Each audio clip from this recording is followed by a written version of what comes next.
Welcome everybody, this is the Office 365 Developer Patterns and Practices webcast, and this time we're going to talk about how to prepare for the SharePoint framework. So what should you learn, what are the resources, what are the technologies which would be worthwhile of spending your time while you want to actually prepare for the upcoming SharePoint framework, which isn't out yet when this video is recorded. If you're watching this video after it has been released for a first release tenants or even to the production, the technologies are still exactly the same. Obviously, some of the demos what we're showing the technology have slightly evolved, like the Visual Studio or the Node Yeoman templates probably have been changed a little bit. So we'll pinpoint them throughout the webcast. But basically, we wanted to record a session where we will explain the technologies. We will explain how to spend your time of getting prepared, or what do you need to learn to be able to master the SharePoint framework. My name is Vesa Juvonen. I'm a Senior Program Manager in SharePoint Engineering, and with me is Waldek. Waldek, will you do your intros as well? Yes, hi everyone. My name is Valdek Kostikas. I'm Office Development MVP and work as Senior Developer at Rancor. Oh, it's a Senior Developer as the title, so it's not a man and the myth then. Oh, so that's my official, that's hey, I am Senior Developer, and then at night I turn into man and a myth. Yeah, exactly, exactly. Cool.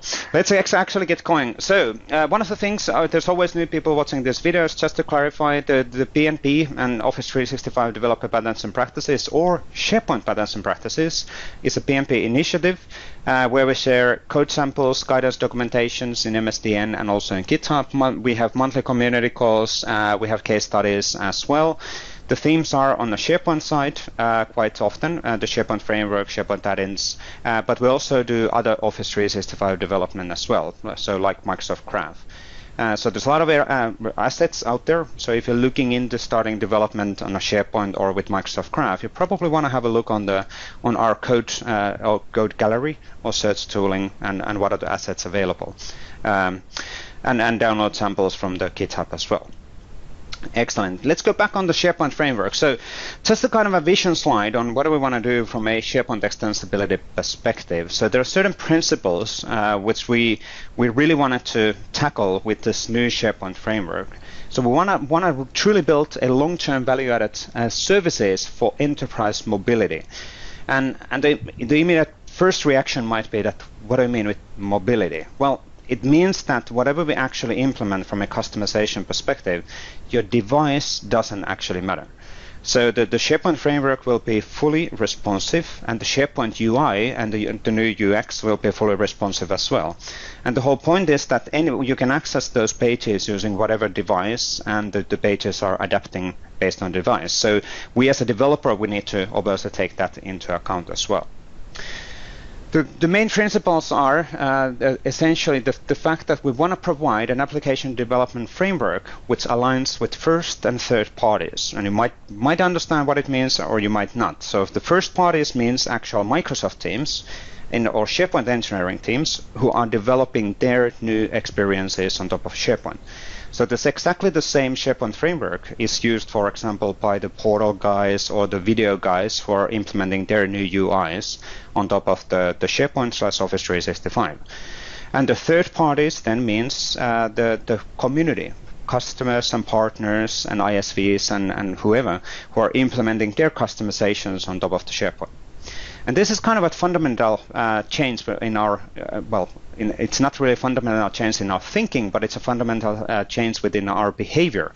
In the past, the engineering was using slightly different tooling than the community was tooling, because engineering had access on the server-side APIs. But now we are falling back on this truly client-side development. So whatever you develop, also SharePoint engineering is taking advantage or using the exact same models. We truly want to build industry-leading client solutions in on-premises and in cloud. So the SharePoint framework will be released in on-premises as well. The timelines have not been confirmed, but it will be first available within the SharePoint cloud as a preview version for first release tenants during summer 2016. As a initial version and initial capabilities. We'll keep on evolving that, and there will be new capabilities released then in autumn and then in spring in 2017. And then we want to unlock the potential of SharePoint and the Microsoft Graph on desktops or any device. And that really comes down on the mobility part as well. So you can use whatever device what is your preference, and the page experience will adapt based on your device. Good. Let's go back on a more detailed on the SharePoint Framework. I think this is a good statement on the SharePoint Framework. SharePoint Framework is all about typical web stack tooling. And you might or might not be familiar what the web stack tooling actually means, but it's more the way how people have been implementing the websites or web experiences using then open community tooling. So what we're looking into is making sure that whatever you do not have to have explicitly, let's say, super deep SharePoint skills to take advantage of the SharePoint framework and implement SharePoint customizations on top of the SharePoint with the new model. At the same time, if you're an old school SharePoint developer, old school is maybe a wrong way of putting that, but if you come from a server-side development background, this learning the SharePoint framework will mean that you are then able to do development among the other web development platforms as well. So the tooling is exactly the same.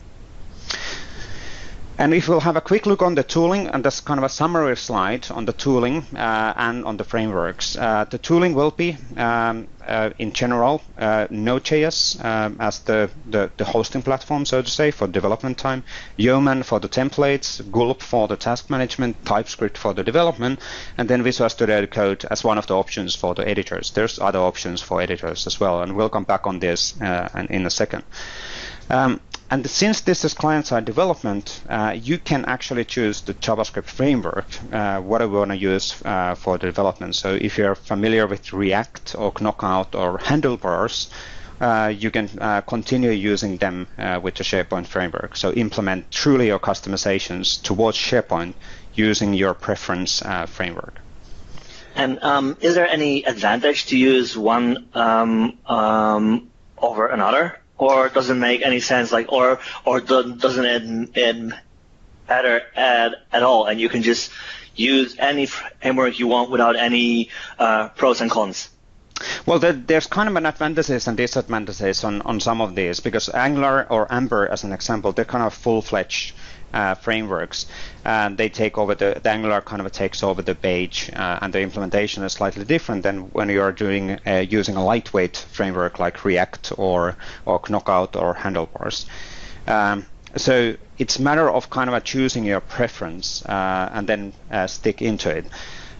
If you don't know, if you don't have any experience of any of this, I would actually start with a lightweight framework first, like React or Knockout, and learn doing the development on there. Natively within a SharePoint engineering, we're using React as the framework, but it doesn't mean that you need to do your development using React. So you can use whatever is your preference. Nice.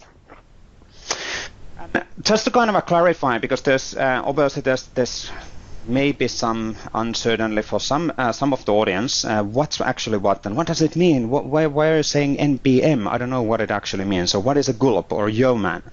Yeoman, especially, every single time we mention Yeoman in a presentation for audience, there's always people who are starting laughing because it's Yo SharePoint or Yo Office. But it is what it is. So.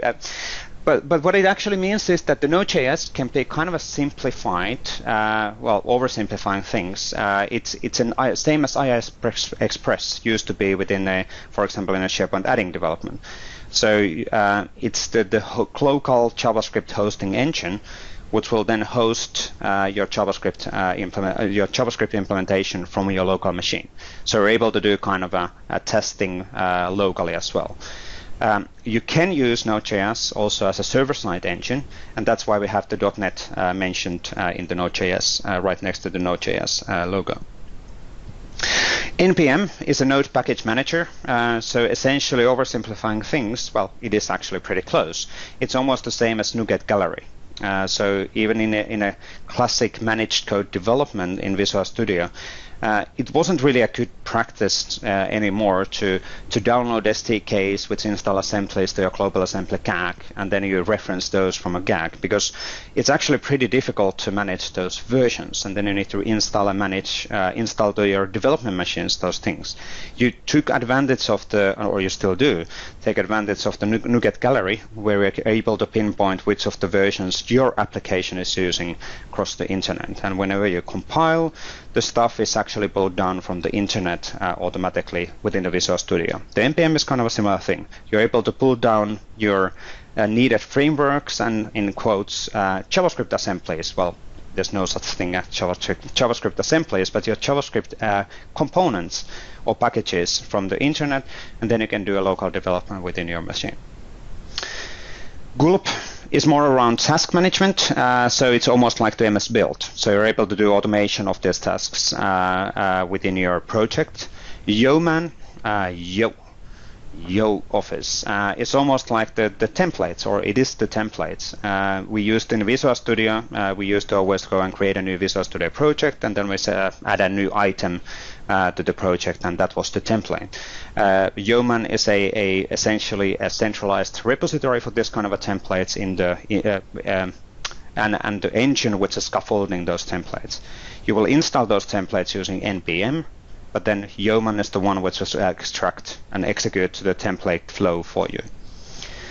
And then TypeScript is essentially well, not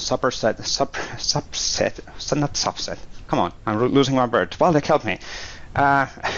It's TypeScript is the development language. Anyway, it's a typed JavaScript, so you're able to do the development of the code in a more secure way, because typically in JavaScript you don't have a development time checking of your variables or your types. In TypeScript you do. It compiles completely to JavaScript in the end, and everything is JavaScript when you're actually executing the stuff. So you might say that the TypeScript is almost like C#. There are some similarities with that one. It's I can't find the words. No can do. So one more time, if we walk through all of these items, Node.js is really for the development time hosting. There's an https node.js org/en if you're looking into the English version of things. So you're able to actually get or download the Node.js and have a look on the documentation. What does it actually do? So that's development time hosting platform.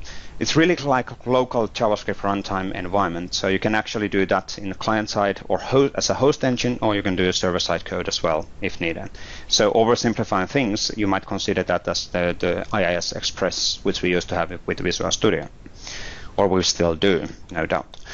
NPM Node Package Manager. Whenever the node has been installed, then we're able to start installing packages from internet using a command line. So we open up a command line, we write npm install, then the package name, and then there are certain switches and options available. In this case, as an example, npm install TypeScript will mean that the TypeScript will be downloaded from the internet to your development machine, and then you are able to do the development locally within the machine.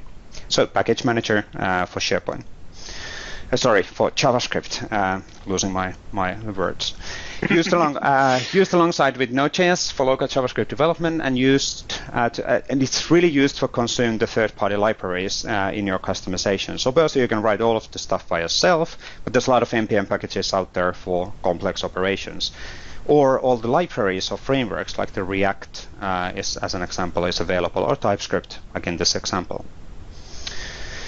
And then if you have actually created a nice set of JavaScript by yourself, or you wanna share them, you're able to publish them in the NPM gallery as well, and as a package for other people to consume. Yeoman, yeoman.io.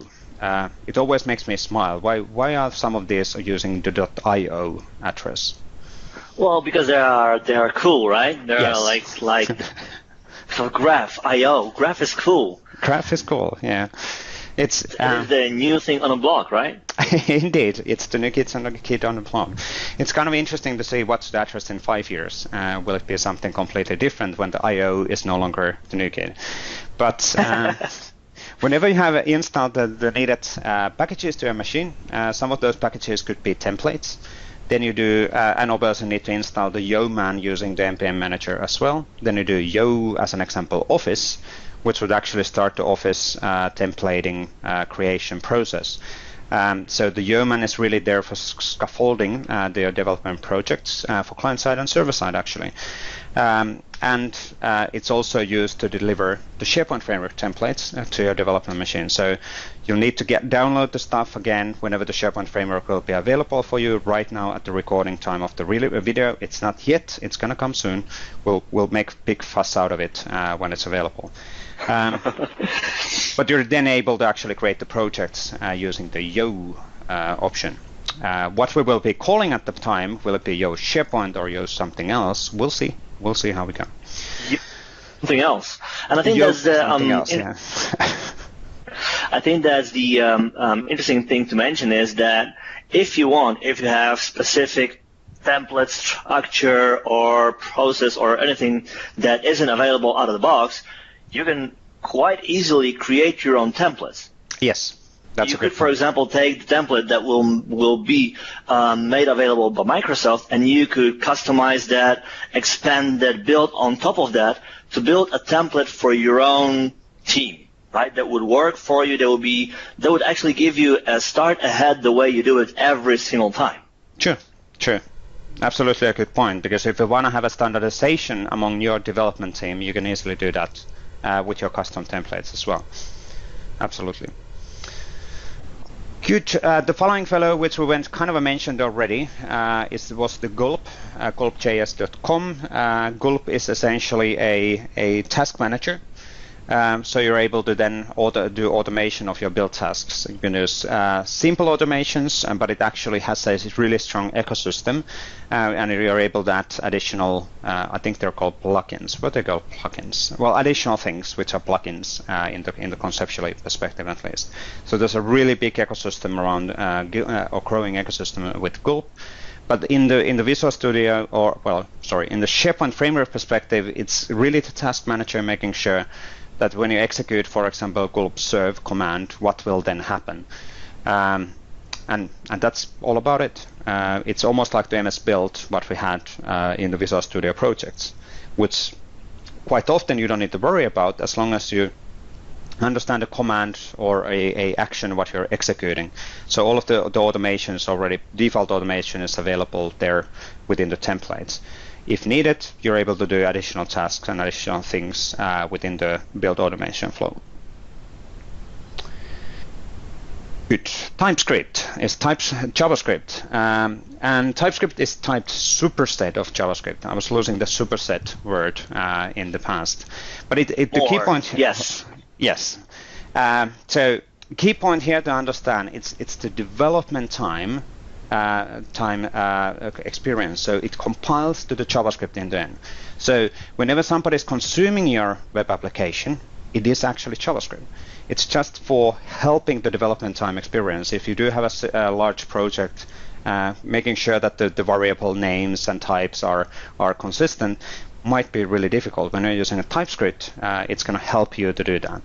And the language is still JavaScript, or it's really, it is JavaScript still. Yeah, it is. Yes. And TypeScript is really the native development language for base templates in the SharePoint framework. Technically, you can take a native JavaScript, which you have developed outside of the SharePoint framework, and push it into the templates. But you would still have to, you would be using TypeScript in the client-side web part base classes, but then that would then start calling the JavaScript, which is not TypeScript, if that's needed. I would say that the key point around there is that you don't need to rewrite everything if you are moving any of your existing JavaScript applications to the SharePoint framework. You are able to take advantage of the TypeScript, and then you're able to JavaScript is TypeScript as well, So you're able to actually make your existing JavaScript work together with these TypeScript base classes. Good. And one final kind of a piece of a fellow, which didn't have a logo, so I just took a picture from their website. So dev.office.com/fabric is actually giving you a responsive mobile-first collection of styles and components. Well, not really that components, but the actual functionality isn't there. It's more around styling how things are actually working. But it's really around giving you consistency across your applications and making sure that your application is looking consistent in the context of SharePoint as well.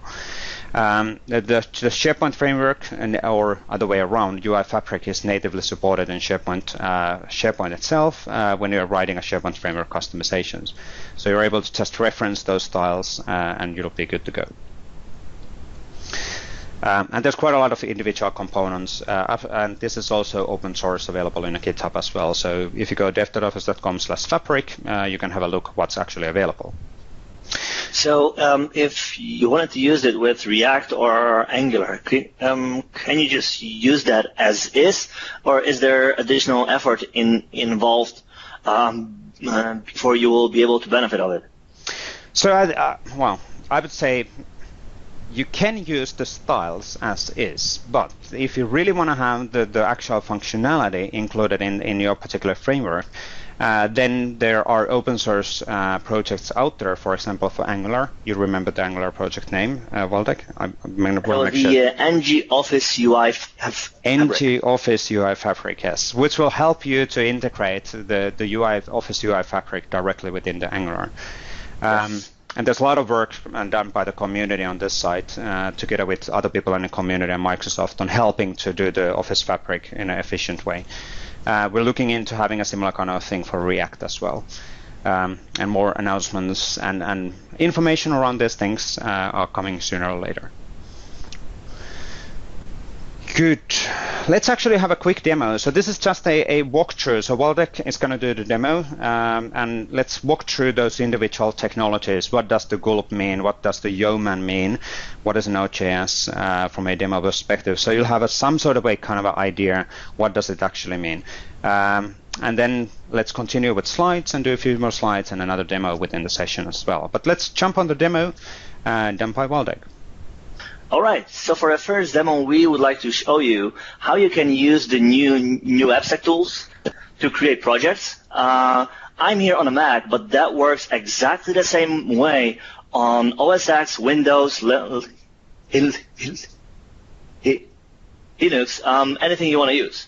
So the only thing that I've done already is to install Node. I have installed Node, and the next thing I'm going to do is I'm going to install Yeoman. So here in the command line, I'll type npm I for install -g global. So that means that I don't want to install that in project. I want to be available all the time on my dev box, so that every single time I can just use that and not install it every time. And then I will say yo. And that basically npm. Yes, yo npm. And basically what it does is that it gets all dependencies from the internet and installs Yeoman on my dev box. This is going to take a while, so we will skip that, and it's actually done. There you go. That was fast. But when you think of it, this is essentially just a replacement of within the Windows. You would be downloading an MSI or an XE, you would be installing something, and then that would bring the stuff in. Exactly. That's just command line way to install your tools, right? Yeah. Makes sense. So with that, we have now Yeoman, but we don't have any generators yet. So the next thing that we want to do is to install generator, and let's pick one that's already available today. So with that, we will go like npm I for install global, and then we will say generator office. And that will basically install the template generator for Office, so for Office add-ins. And that also will take a while. We will cut through that, not to take you through all dependencies. And next step will be to use that to build up a project. All right, so our generator is now installed. So now let's create a new project based on the template. So first, let's create a new folder. Office PnP-42, and then go into that. And then the next thing that we do is we say yo office. And that's basically how you call generators that you already have on your box. So it will be yo office, yo SharePoint, yo anything, and you can create your own templates, right? So there will be like yo Composo, yo my app, you can have anything you want.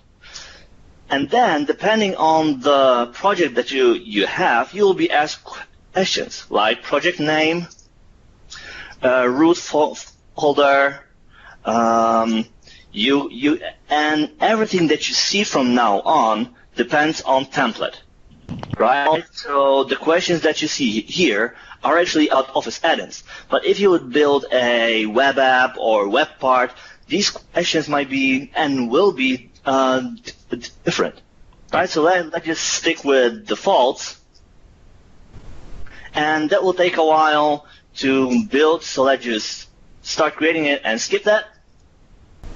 All right, so now our project is created. Let's have a look at the code. So let me open VS Code, but you can do that with any editor or IDE you want. So you can do that in brackets, Atom, Visual Studio, anything you want. And here you see the project that's been created for me by YoOffice. So here you see files, pages, directories, and the one thing that we wanted to talk about for a second is gulp.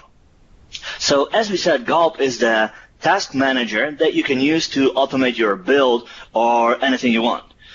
You can compare gulp to MS Build, and with gulp you can really easily create tasks for bundling your app, for optimizing it, transpiling TypeScript, anything you want. So here you see gulp file.js, and it's always the same name. In your project there will be gulp file.js, and you'll be able to see that and to see like which tasks are there. So here you see, for example, gulp task help. There's also another one, gulp task serve static, gulp task validate, and you can call all these tasks directly from command line. So here, if you would go to say gulp serve static, you'll be able to call exactly this task here.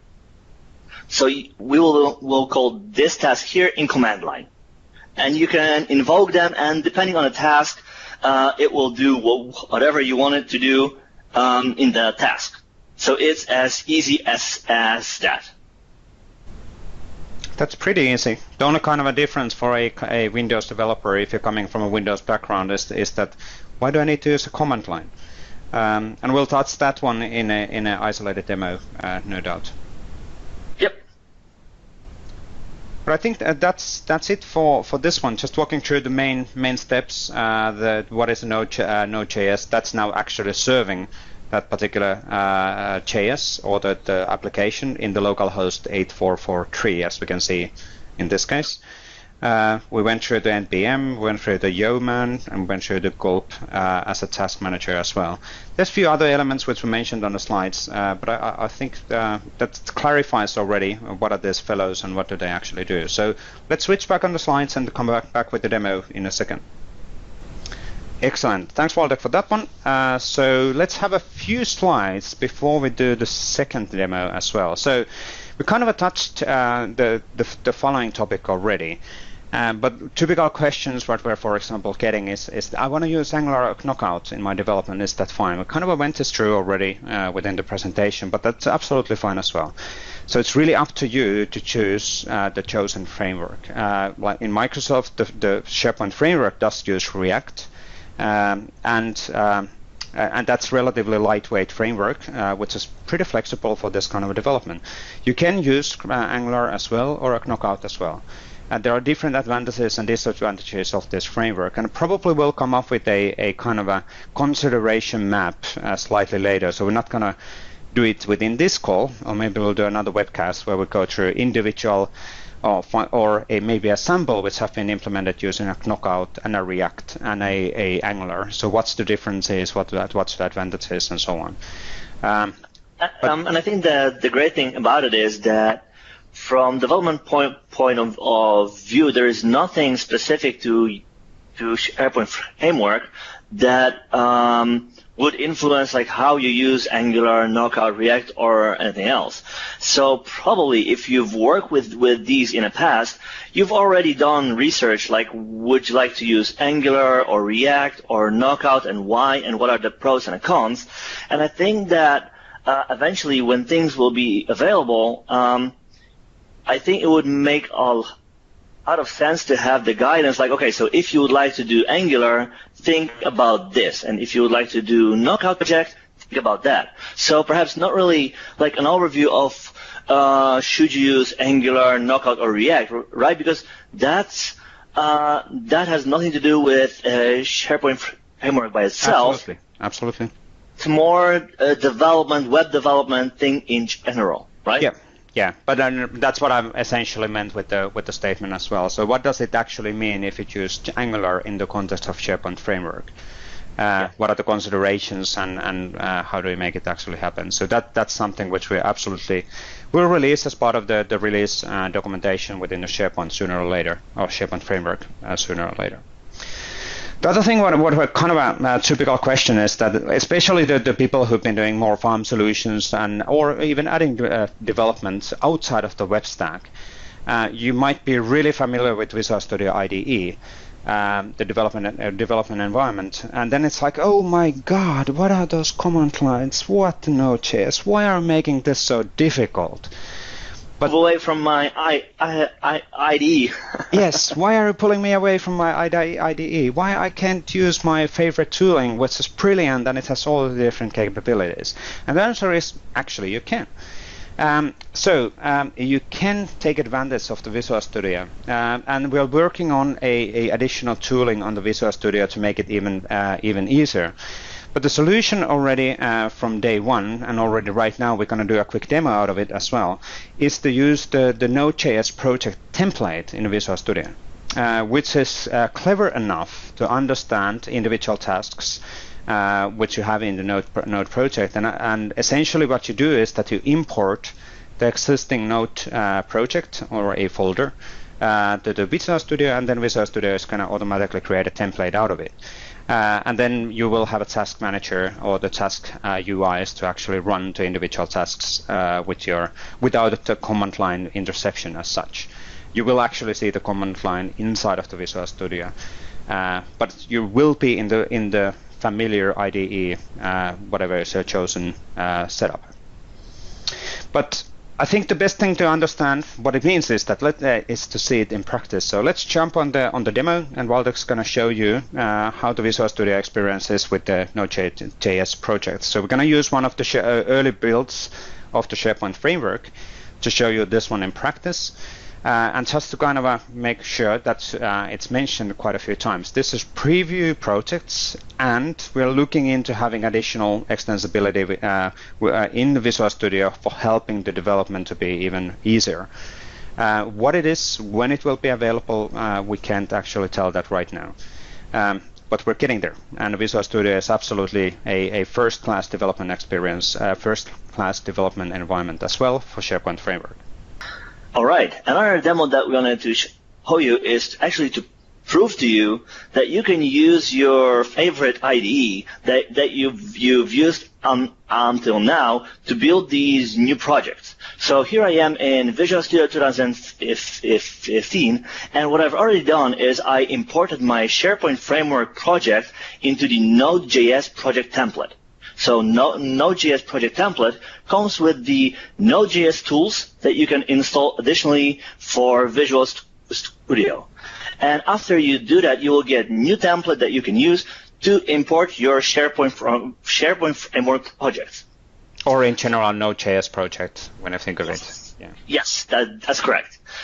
So as you can see, that's exactly the same project that we've already had. And here you can go to View, other windows, Task Runner Explorer, and here you will see all the gulp tasks available in our project. So here is, for example, serve that we can use to test the project in the workbench, right? And I've hooked that up already with my F5 experience. So let's just show you or prove to you that it actually works let me just start the project in IE.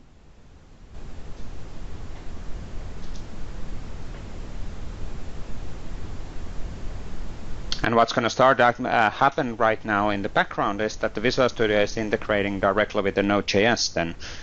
So it actually starts the needed operations in the Node.js side. Yep. Yeah, so here you can see how Gulp builds the project and opens IE with the web part. So here you can see that we are now in the workbench in which we can edit the web part, and we can change it to say, for example, like PnP Hello World, and you can see that as we change stuff in a pane, the web part changes that too. Yeah, in the same way, yeah, absolutely. And one thing to notice here is that the URL of the page, we're in a local host in here. So essentially, what we're doing is that now in the, let's say, adding model development, we used Visual Studio with the IIS Express. In this case, we're using Visual Studio with Node.js as the hosting platform for the JavaScript. Yes, so we actually use the same stack that we used on a Mac, and the only thing is that we have now an IDE that does all of the task command lines stuff for us, so that we can focus on the code and not command line. Yeah. Absolutely. And from a Microsoft perspective and SharePoint engineering perspective or Visual Studio guys perspective, we're working on a additional tooling on this one as well. So the exact steps on how to do this, how to import the Node.js project inside of the Visual Studio, it will be absolutely documented, available when the SharePoint framework will be released. And then we're working on additional extensibility in the Visual Studio for SharePoint Framework as well. So even further make these things more easily available or exposed for Visual Studio side, so that you can take advantage of all the innovation and all the capabilities like you can do within the command line and the Visual Studio Code side as well. Yeah, and also all of these tools are open source. So if you want to have some other extensions or abilities that are not available out of the box, you are free to build them because the whole stack is open source. You have the access to commands, to the tasks, to all of the tools, and you could easily integrate them within IDE to make things even easier. True.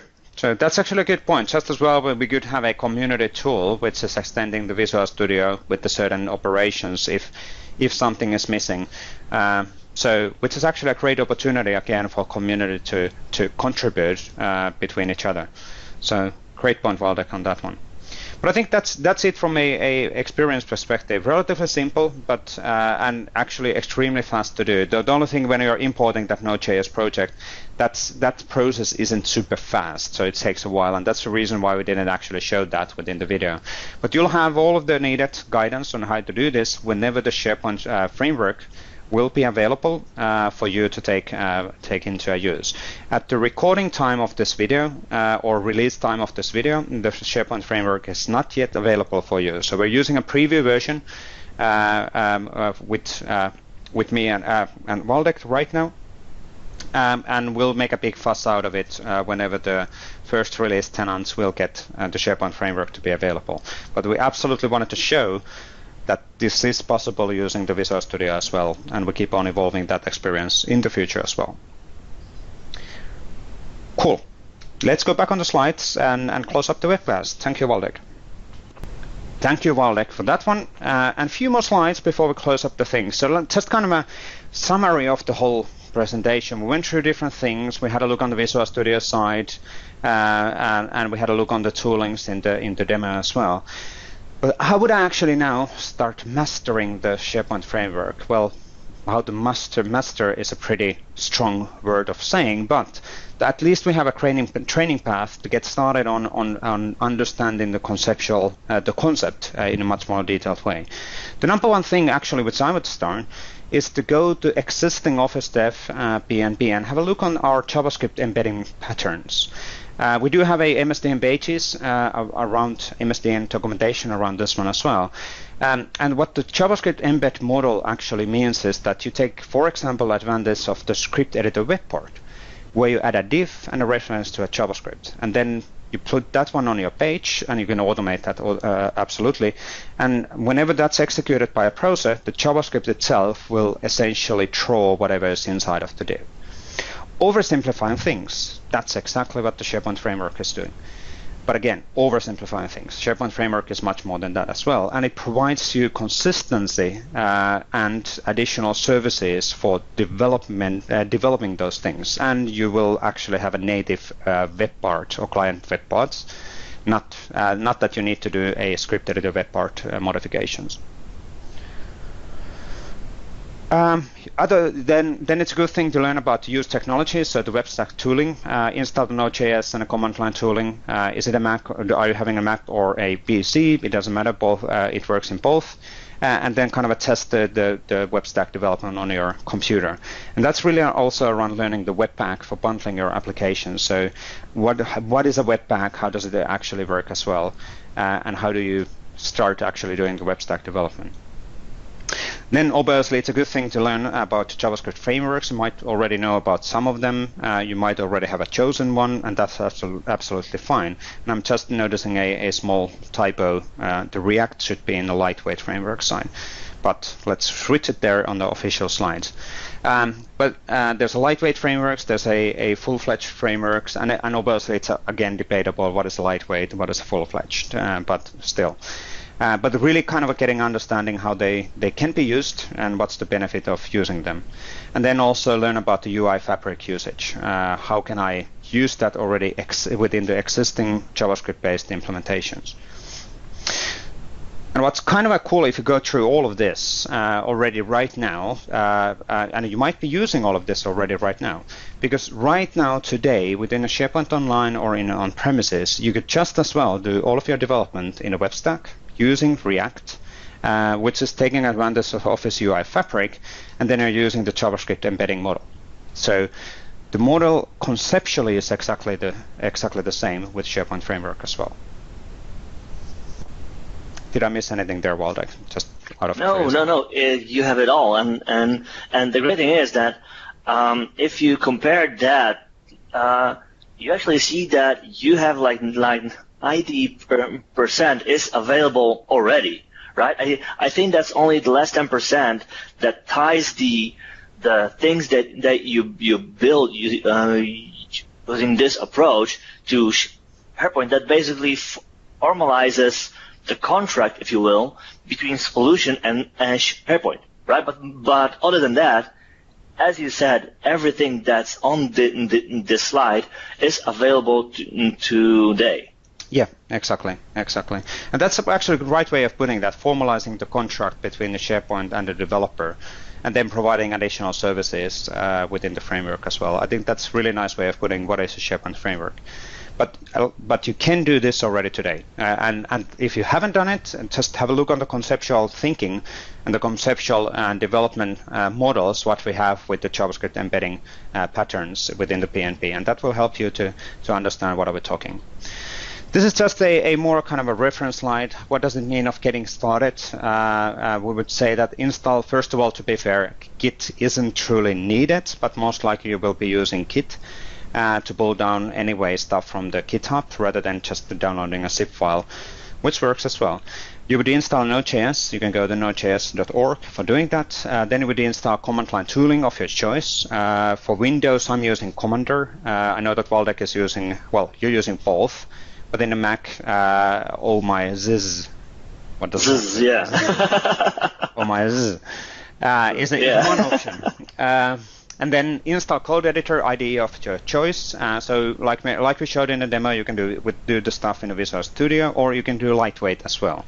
Opening up a Visual Studio project can take for a long time. Like Waldek is always saying, well, you can go to the Visual Studio and you can do the development in Visual Studio, but by the time the Visual Studio project is opened up, I'm already finished with Visual Studio Code. Yeah, and I guess that at the end of the day, that depends a lot, like what you want to do. Exactly. The other day we had a talk about the fact that whatever we're going to build in SharePoint Framework does not end with UX. Right? There is also a big chance, and I think that eventually we will see that it's more often the case that it's not, that you will need some kind of server-side component, API, or anything that like that. And with that, it will make total sense to integrate all of that the project in your SLN, right? So Visual Studio might still be the IDE that you want to use,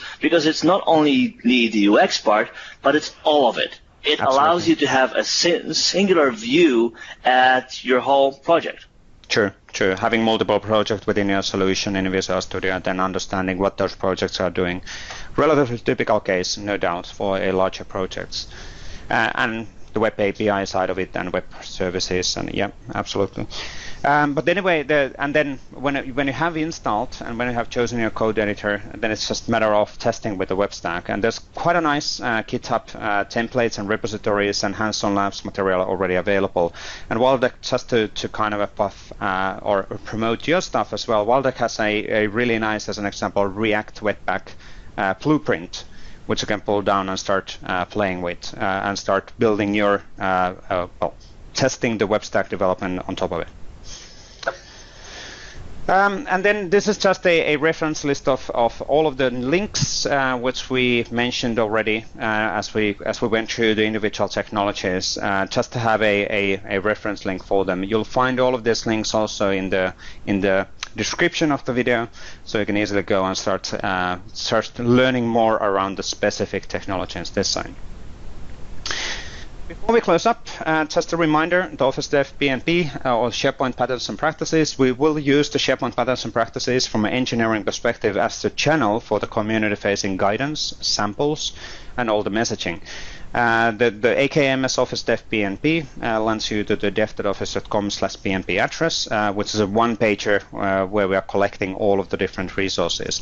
There's quite a lot of stuff out there. So there's channel online videos where this webcast is available as well. There's MSDN, where we will start actually adding SharePoint Framework stuff until we'll have a new location for some of these elements. Yammer group, the Twitter channel, the monthly calls, the repositories, and the docs.com for free presentations, and the PnP Partner Pack as a reference starter kit for adding model development or Azure AD based applications in Office 365. But I think that's it for this webcast. Any last words from your side, Waldeck? Yeah, I think that even though currently when we're recording this, the framework is not available yet, I would strongly encourage you to give a try to all these new frameworks and tools, and to already learn them, so that when the framework becomes available, you'll be able to start building cool solutions. Absolutely. It's always a matter of time, no doubt, because obviously we do have our day job, and then we do have our family and hobbies and all of that. But it would be great if you can actually spot a few hours here and there to start kind of slowly investigating those things, or faster, depending on your availability. Because this is the direction where we're heading, and that's going to help also outside of the context of SharePoint.